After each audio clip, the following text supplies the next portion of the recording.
Okay, well, I want to welcome everybody to today's TAG Learning Collaborative. Some of you have met Catherine before. Catherine has done trainings for us here at the consortium and in a variety of locations. I also see her doing some Facebook Live periodically. She got me through COVID on a few matters that I paid attention to her mindfulness discussions. But for those of you who've never met her, she's the founder of the Sacred Heart Alchemy, and she's very spiritually focused. She's a trauma-informed psychotherapist, transformational life coach, EFT practitioner in training, minister of spiritual peacemaking and energy healing practitioner. She's committed to helping students with mind, body, and spirit. She also has done a TEDx speaker and co-author of a book, Incredible Life. She frequently is a guest on podcasts and does workshops. She loves training other mental health professionals to expand their understanding and the use of alternative modalities in psychotherapy to blend science and spirituality and body-based trauma work.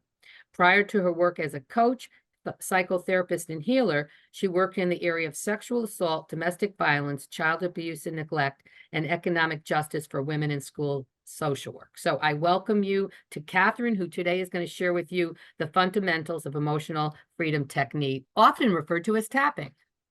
So take it away, Catherine. This is sort of a shortened version of my longer PowerPoint that I created. See if I can move us through this. So just my intention for us, this is a little bit about my story, and again, how I discovered that this blend in EFT, the blend between talk therapy, because as you just all saw, we are talking, right? The other kinds of energy work that I do, there's very little talking in it, right? It's more just working with the body, feeling energy, moving it, And so with EFT, we're still in the talk therapy realm, right? We're using language, we're saying things out loud, and we're bringing in the energy body. And the way that we're doing that is through the use of this subtle energy field, right? So tapping belongs to a larger group of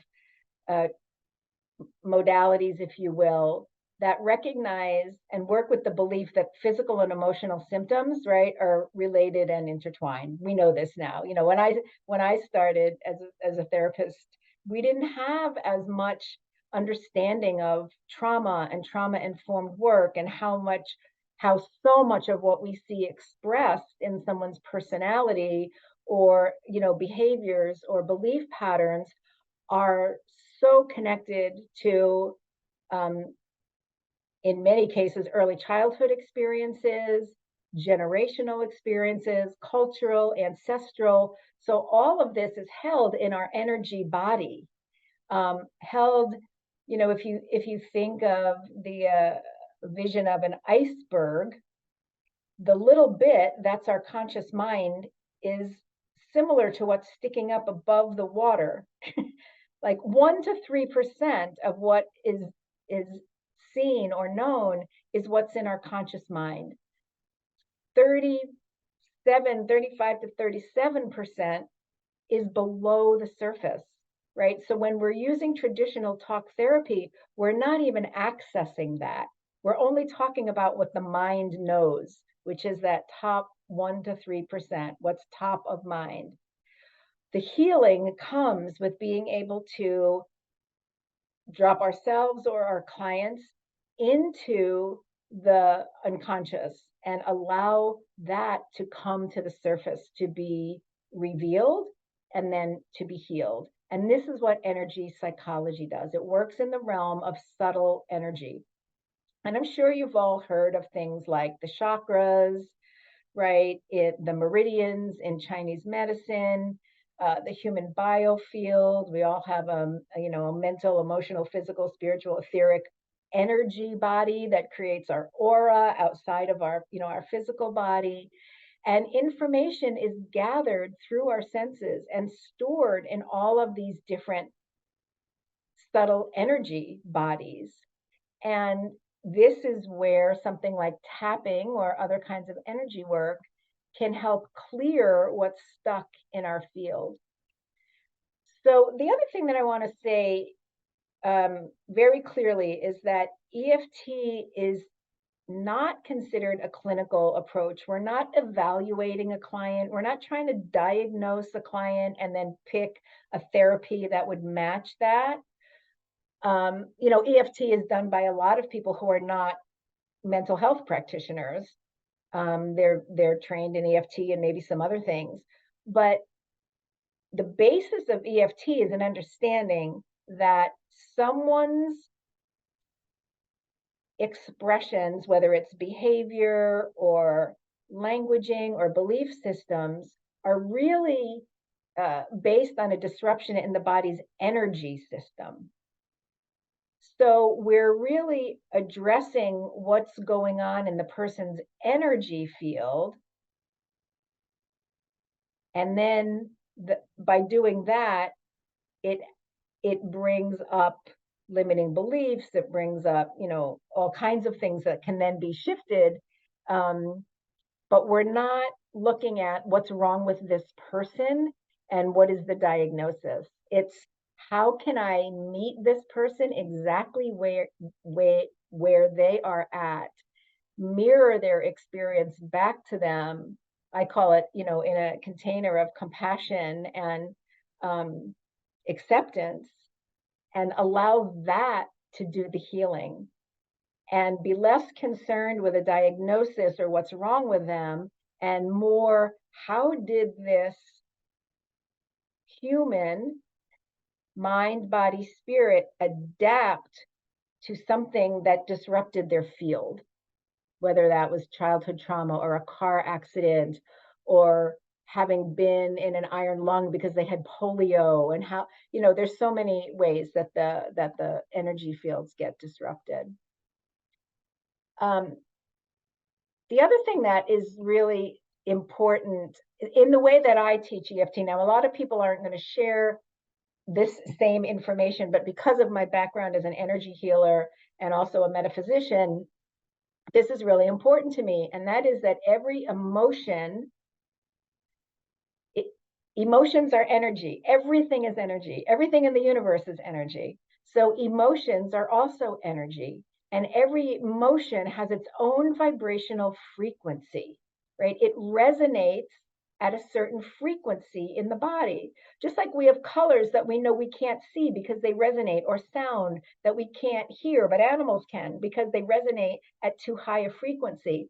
Well, every emotion has its own vibrational frequency.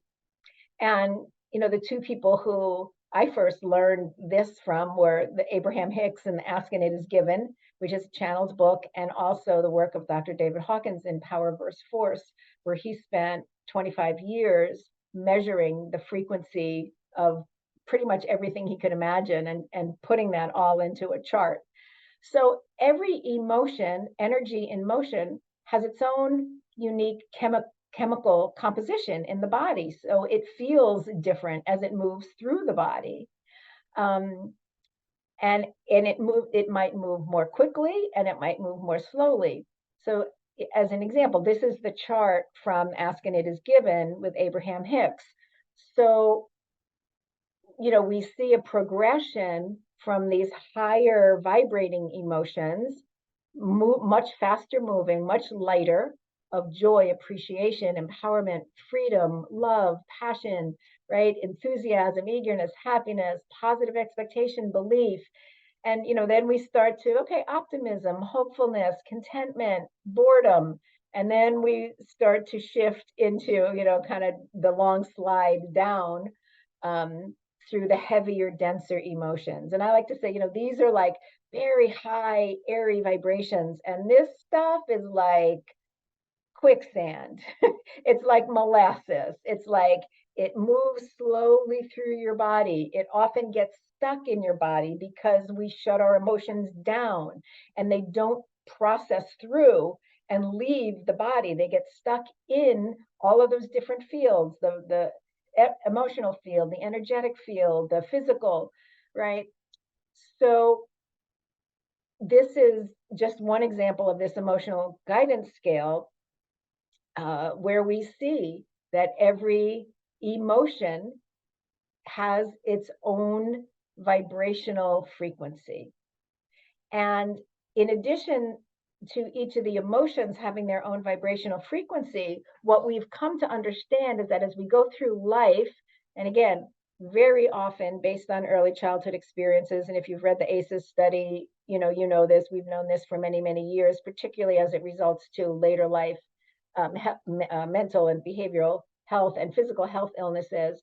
But as we go through life, we kind of land in our own particular bandwidth, if you will.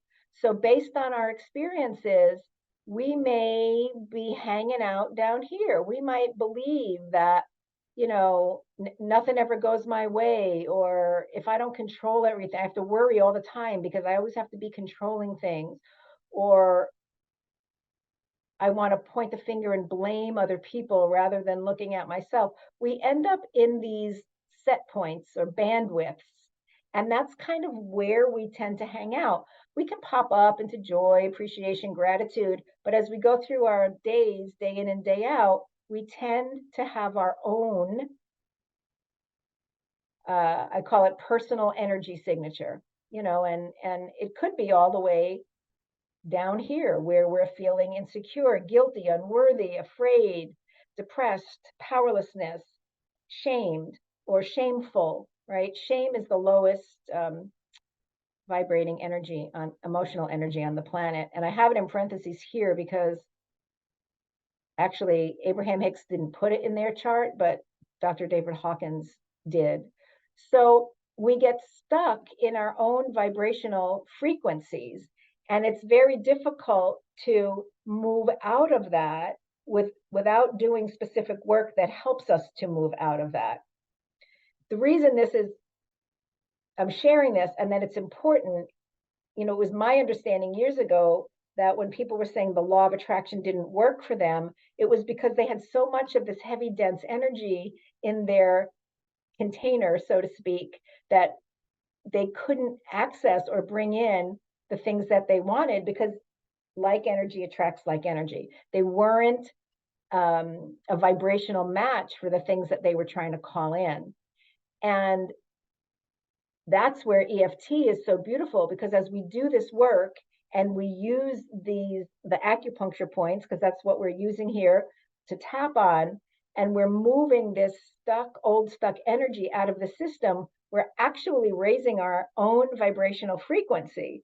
So now we can be operating in these higher spaces, right? We can be pulling in things that have a higher vibration for us, rather than kind of being stuck in these lower, denser energies. I know I'm sharing a lot pretty quickly. So if you have a question, feel free to put it in the chat or raise your hand. So anyway, that's the piece about the bandwidth. The other thing that I want to share is that thoughts are important, right? Obviously, thoughts are things, thoughts create your reality. But the fact of the matter is that the Heart Math Institute, who's been studying the power of the heart brain and the heart brain coherence for over 20 years now, has discovered that the energy that comes from the heart is 100,000 times stronger, 100,000 times stronger electrically, and 5,000 times stronger magnetically than the energy from the brain. So even if we think we want something, I want that perfect partner, I want that better job, I want that new home or car, I want to have a child. If we're holding emotional energy or a belief system that I'm not deserving, or I'm not worthy, or that's good for other people but not for me, or that never happens for people like me, or I'm too old, or I'm too young, or I didn't get the right degree, or if whatever limiting belief and emotional energy is around that, that's going to be a stronger attraction point than the thought that you have. Does that make sense? That the emotional and magnetic energy is stronger than just the electrical energy of the brain. And again, you won't necessarily get all of that background in some other EFT, but because I have this combination of interest of my own and areas of expertise, um, for me, it's important to draw these connections about we do this not only to help someone in the moment to heal their trauma or manage their anxiety or deal with a loss or a grief or a transition in their life, but we can also, in the process,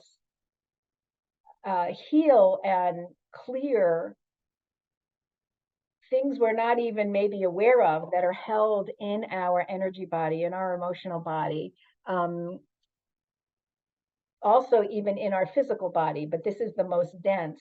So we're doing the healing in the moment for whatever's happening, but we're also clearing, I call it, pumping out the septic tank. We're clearing all the heavy, dense energy from other life experiences so that people can move up higher on that vibrational scale and experience more peace, more appreciation, more gratitude, more moments of joy and bliss in their lives rather than just kind of churning through every day.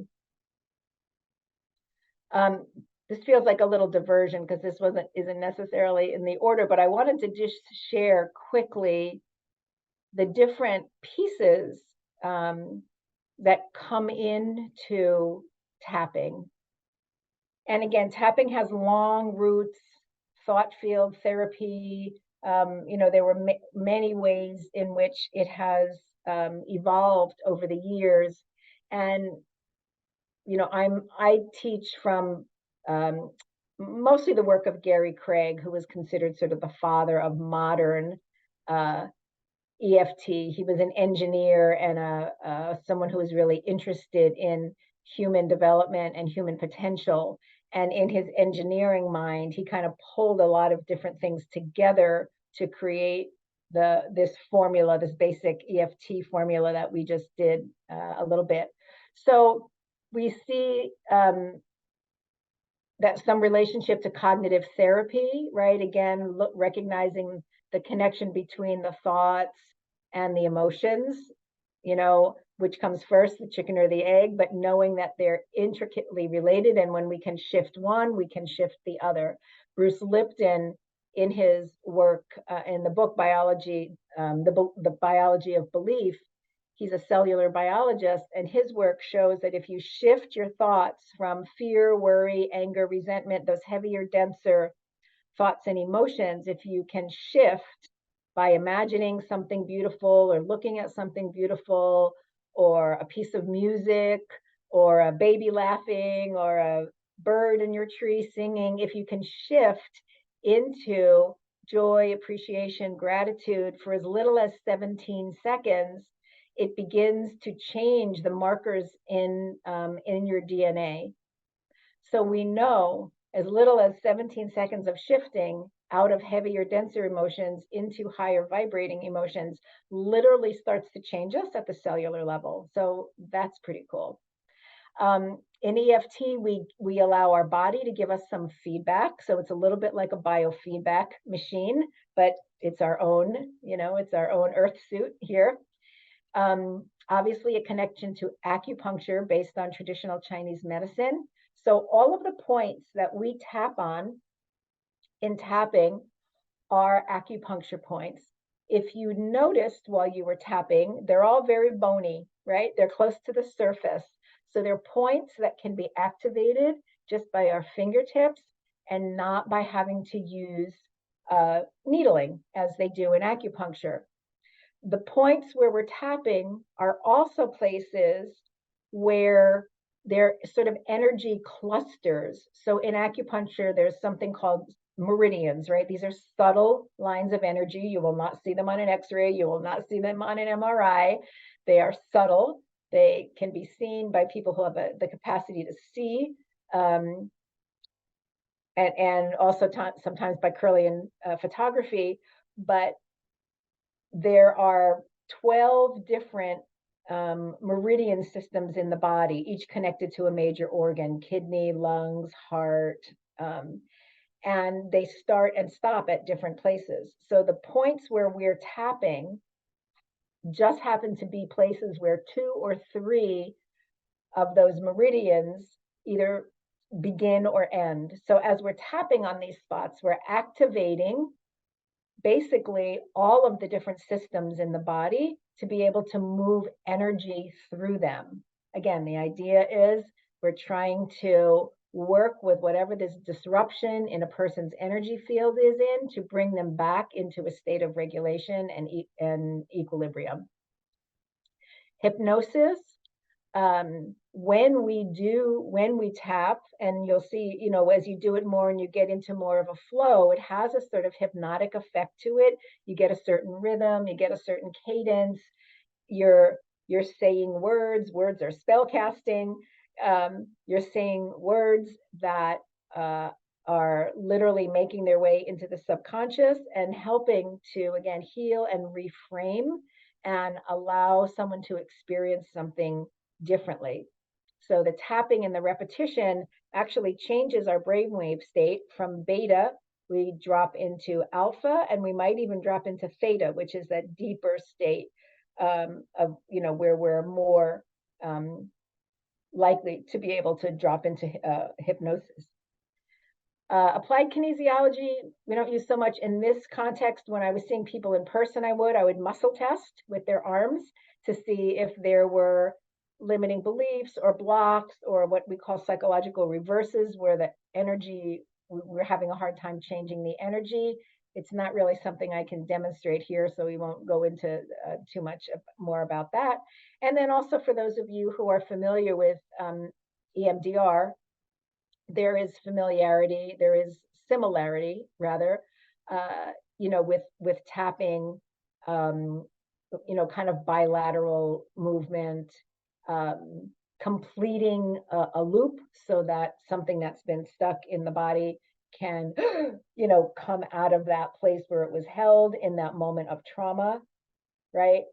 And then be able to be processed and released from the body. So again, it's not just this cute little thing where we tap. There's a lot of different sort of science behind it. Let's skip over that. So when we tap, then, as I've mentioned, we help to bring down the energetic charge of something, right? So whether it's tapping on the side of the hand and helping to turn down the dial on the amygdala, or going through the points and having that same effect because they're all connected energetically, we turn down the dial on that fight or flight response.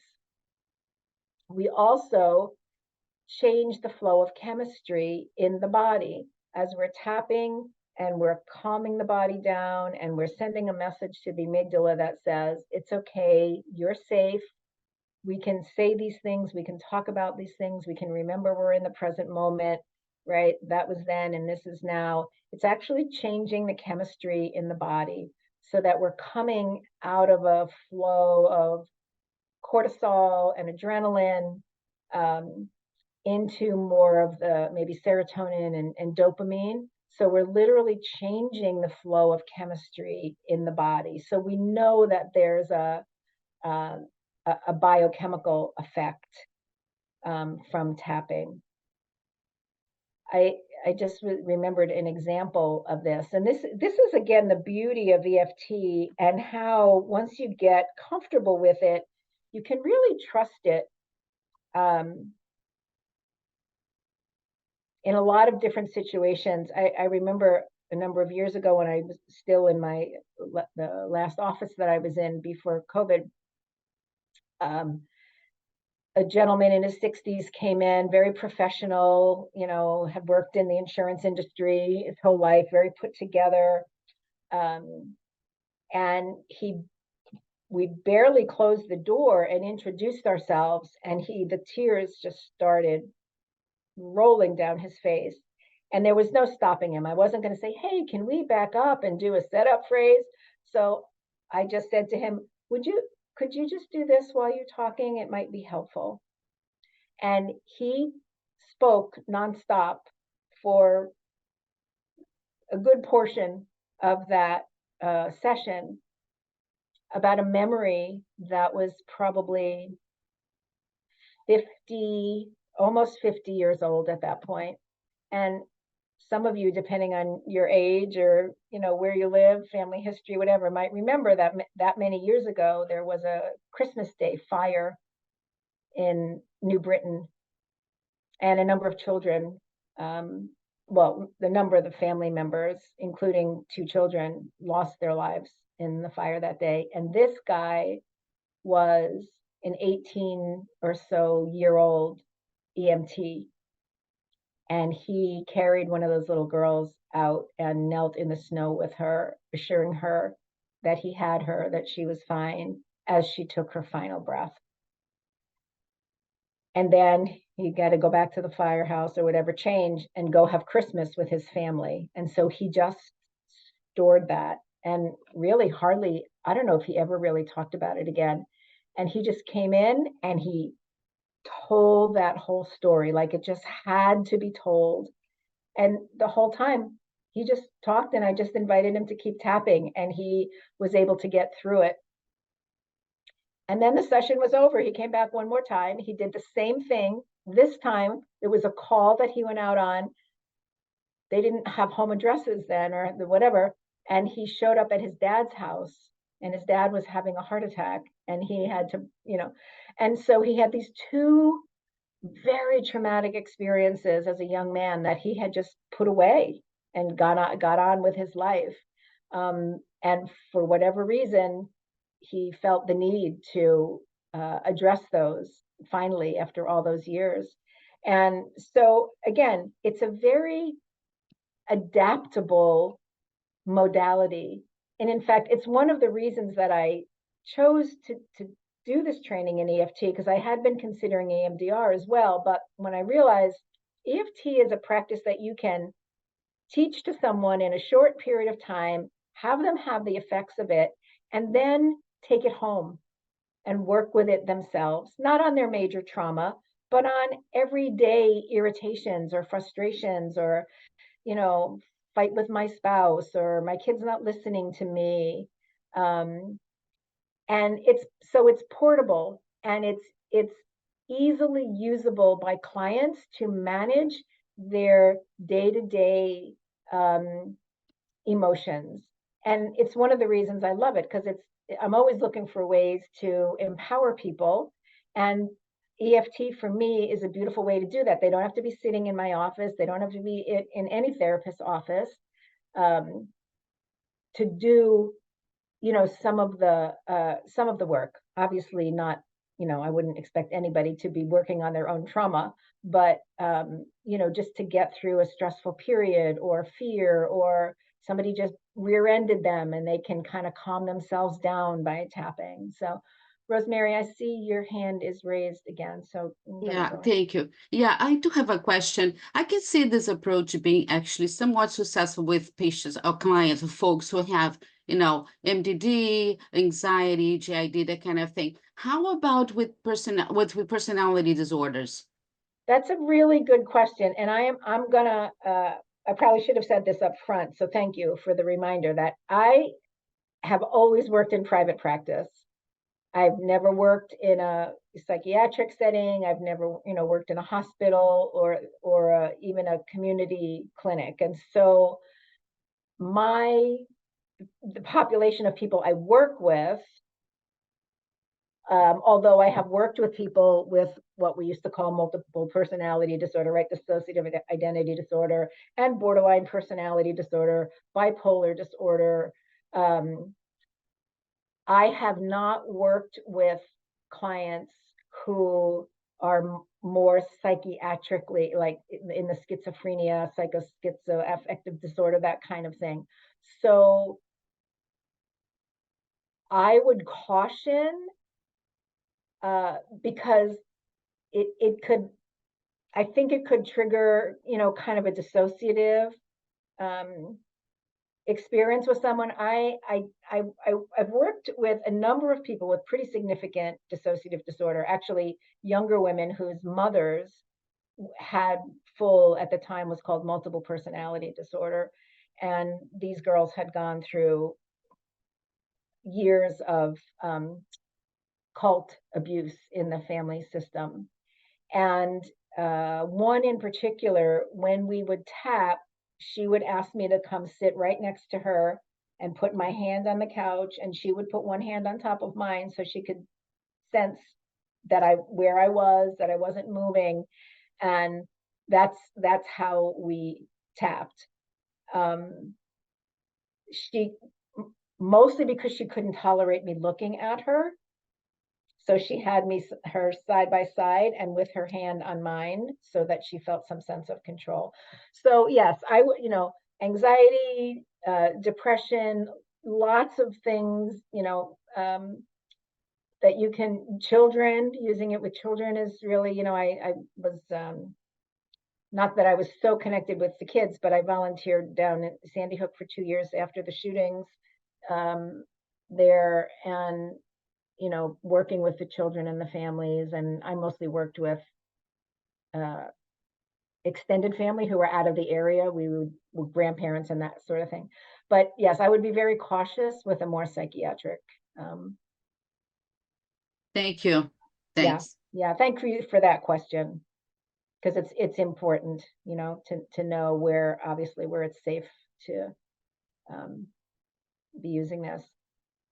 So when we do that work of moving all of the energy, what does that allow? What it allows a client to recall and process a past traumatic event or an anxiety producing event without becoming triggered, because we are calming the amygdala. We are turning down the dial on the nervous system, helping keeping it regulated as we do the work. And of course, always watching to see, when you get into doing deeper trauma work, there are ways to move the process more slowly, where you're always tapping in and noticing if a client seems to be getting, more activated, and then we stop and we work right there, right? But over time, it reduces the emotional and energetic imprint of past events, right? So it allows the person to then start to be less reactive to life in general and more responsive.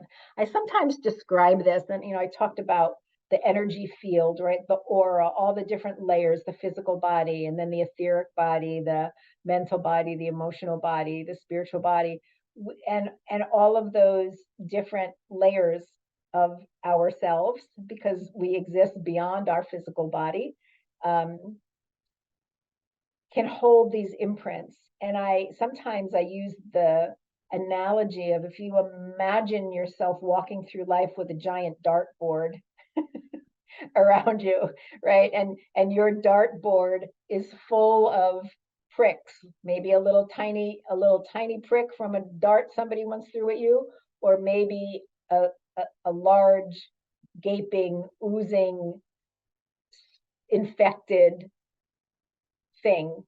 I don't know why my battery is running low. Okay. So as we tap and we clear and heal these energies, we address the underlying core issues. Each of those wounds on our dartboard, on the personal dartboard of our life, starts to heal. So it becomes less sore. Like, how even a little paper cut can be really sore when you touch it, right? So it begins to take the soreness out of it, if you will. And it also begins to shrink in size. Like, it gets smaller, like I'm watching after having this major surgery here, all the black and blue, like it's eventually not all the way down my arm anymore, right? It's only so we begin to heal and clear, and make whatever those imprints have been on our energy field smaller and less sore, for lack of a better word. So then we don't, as we're walking through life, we're not getting triggered as easily or as intensely, because we're we're making all of those imprints on our field smaller and less irritable, maybe. They're not quite so fiery. They're not quite so irritable. So things that maybe would have really annoyed us or made us angry or sent us into a fear spiral or something, it's not going to have that same effect because everything is getting healed. It's just not as reactive as it used to be. And then it allows us to be in the present moment in a different way because we're not in a constant fight or flight response, or a fear response or whatever it might happen to be. And then it also reduces overall stress and inflammation. So there's actually, there's a lot of people who use EFT for tapping on physical pain because it does, as it changes the chemistry in the body, it brings down the inflammation, it calms the nerve signals, and there is a reduction in physical pain. And also, a lot of physical pain over the years has developed as a result of psychological or emotional wounding. So as we address the underlying hurt, pain, disappointment, abandonment, shaming, abuse, whatever it might be, then we also allow the pain to begin to dissipate.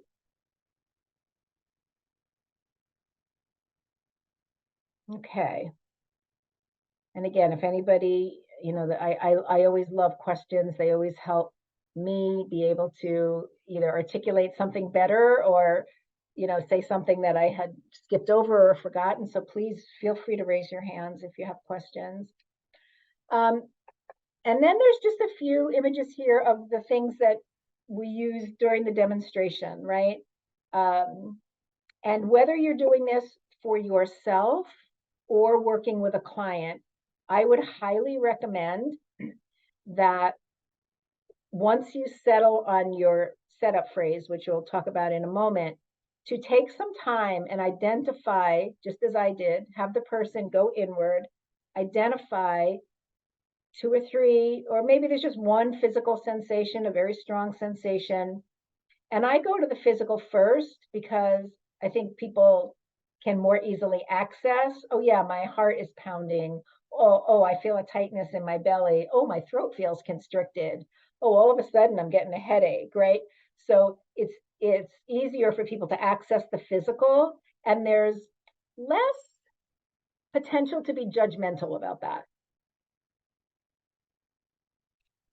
Then I typically go to the mental. Okay, what thoughts are coming up around that? Well, I shouldn't have been in that place, or that wouldn't have happened to me, or I should have known better, or, whatever. We get a few ideas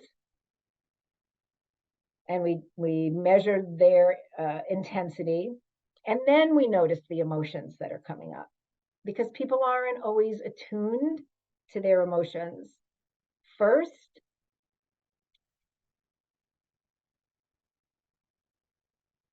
And they may not even have much language for their emotions. It just occurred to me when I first learned EFT, we learned it where we learned different emotions that were attached to each different tapping point. And that was always helpful. Like if somebody started to tap here and they started crying, I could say, oh, well, this is typically where shame, gets activated. So they could start to put together what they were feeling in their body, what the emotion was, and it expanded their emotional vocabulary, if you will. Because, in many families or communities, we're not really taught words for emotions. More now, maybe, more often we're taught to not be so emotional, right? To buck up, to, be strong. Oh, it wasn't that big a deal. Why are you why are you making such a big deal about that? That happens to so many people. And so to be able to really be with the emotion and recognize that there are so many different ones is pretty powerful for people. So here we are back again at where we started with the demonstration. This is called the basic recipe in Gary Craig's model of EFT. So the first thing that we want to do, obviously, is identify with ourselves or with our client whatever the presenting problem is, whatever they're coming in with. I had a fight with my husband and I'm so angry with him right now. Or, you know, my mother-in-law just was diagnosed with something, or the school is calling every day because, you know, my child's behavior is, you know, such and such. So again, we're not looking to diagnose. We're not looking to see how maladaptive this is. We're just saying, okay, that's your experience. So how does that feel in your body? What thoughts come up for you about that? Are you aware of any emotions connected to it? And then we go in right there. So when we do that basic triangle and when we're talking to the person, I still, to this day, I furiously scribble down notes when I'm working with someone because I want to be able to give back to them their languaging, their experience, the words that they used as closely as possible. I'm like being a recorder or a mirror. Again, I'm not interpreting, I'm not adding my own extra language, I'm not in the beginning suggesting anything. I am simply echoing back to them what I heard them say to me. So in terms of the setup phrase, after, you know, a client sort of explains what's going on and we chat about it a little bit, I'll say, you know, do you have any thoughts, especially if it's someone who's done EFT before? Do you have any thoughts about how we might put this into a setup phrase? Very often the client will say, no, could you do that? You're so good at that. I never know what to say. And then I remind them that I'm just using their words, so they actually do know what to say, but sure. And then, so I'll say, well, this is what I think I heard you say, even though I deeply love my child, I am so angry with him or her right now. And I deeply and completely, right? Or even though I'm doing the best I can, I'm so frustrated that the school calls me every day, right? And I deeply and completely love and accept myself and all my feelings. So whatever it is that's being presented, that's what we're putting into the setup phrase. Even though I have this problem, I deeply love and accept myself. Or even though this thing happened to me, I accept myself and my feelings. And the reason I say this a couple of different ways is that it's really challenging for some people to say they love themselves. I've had many clients say, I just can't say that yet. And I say, okay, well, what can you say? Can you accept yourself? Can you accept what happened? Can you accept your feelings? Can you say, I'd like to be able to accept myself? I'd like to be able to love myself. Find some languaging that's a step up from I'm such an asshole, or I'm such a loser, or I always do everything wrong, or why can't I get right? We want to shift out of what might normally come, you know, out of their mouth habitually, right? This always happens to me, and find some language that they can say that's more positive and self-affirming without setting up some kind of negative energetic if you try to, it's like affirmations, right? Affirmations don't work typically because the thing that someone wants is usually 180 degrees from where they are, right? And, whatever, if they're struggling with their anger and they keep saying, I am peaceful and calm, and their ego's going, who the hell are you trying to get, right?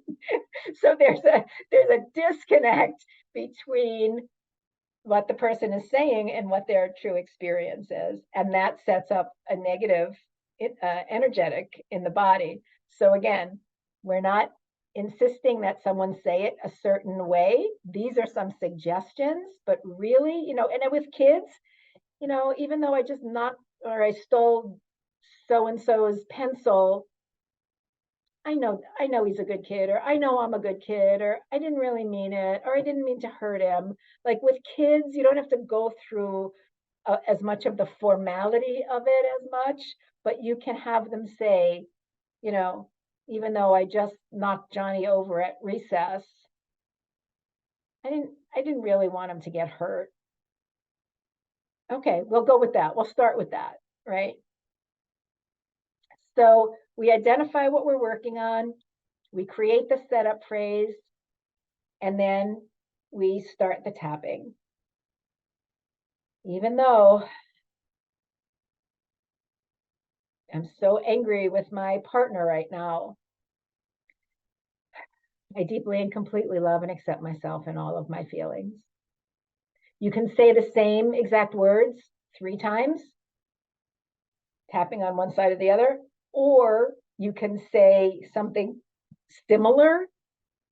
I tend to do that. I tend to use similar words, but not the same exact words, but they're all in the ballpark. I'm not bringing in something that's way out in left field.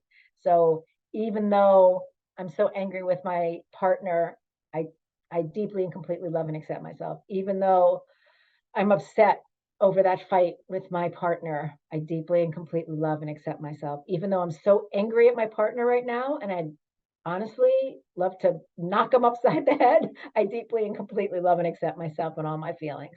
So you can mix up that setup phrase as long as it's all kind of in the same realm, right? We're talking about the same thing. And then do the tapping sequence 6 or 7 times, tapping on each point, using the things that you wrote down when you used your triangle. Where did it go? Whoops. Right? We're gonna use those physical, mental, and emotional little snippets of words when we start tapping. So angry. Such a stupid fight. Oh, my chest is so tight. I'm so upset. It makes me so angry. Didn't sleep last night. Ugh, my stomach is churning, right? You can take all those little snippets and use them in these different tapping points, or you can just say the same thing. I'm so angry, so darn angry, so flipping angry, fiery angry. I'm so angry, because really the words are just a way to keep you focused on the issue. It's just a way to, yeah. So it doesn't matter whether you use a single word, anger, so much anger, anger, anger, anger. Right? You can use one word, or you can use those little snippets from the physical, mental, and emotional pieces as you tap. And typically I tap, I go through 3 rounds, right? I circulate through 3 times, and then I come back. Not everybody does this, but I like to come back and tap on the side of my hand, kind of as I'm closing the round, and then check in. Okay, has anything shifted? is that pain in my neck, or that tightness in my belly, or constriction in my throat, right? Am I noticing any difference? Have my thoughts about this shifted at all? And often things get reframed during EFT in a very powerful way. Somebody will all of a sudden say, oh my God, that was never my fault, right? I didn't, there's once we give it some space, it allows some different thoughts to come through. And then the emotions. How strong is that anger or fear or upset or resentment or whatever it is that you may have been feeling? Once you go through the rounds and you take a little inventory at the end of the round, you have a choice point. You can just go ahead and start another round using the same words.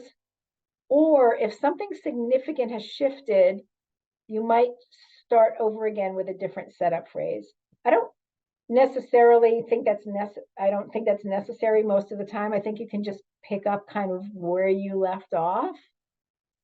And we're going to demonstrate this, so this might make more sense. But again, this is one of the handouts that you'll all be getting. And then we repeat that tapping sequence as many rounds as feels comfortable, each time checking in with the subjective units of distress, because we want to see those numbers come down. If we were up at a 7 or an 8 or a 9, ideally we'd like to be down at a 1 or a 2. As we continue to tap and go through each round, it's like collapses the energetic charge around whatever the thing was. Obviously, we're not changing a thing that happened. We don't change the historic event or the thing that was said to us, but we take the energetic and emotional charge out of it so that it's no longer activated in our system, and it doesn't continue to be reactivated in new situations, new relationships, new circumstances with new people, because that's what happens when it's in our system. It just keeps being reactivated, and we get caught in a loop of repeated behavior.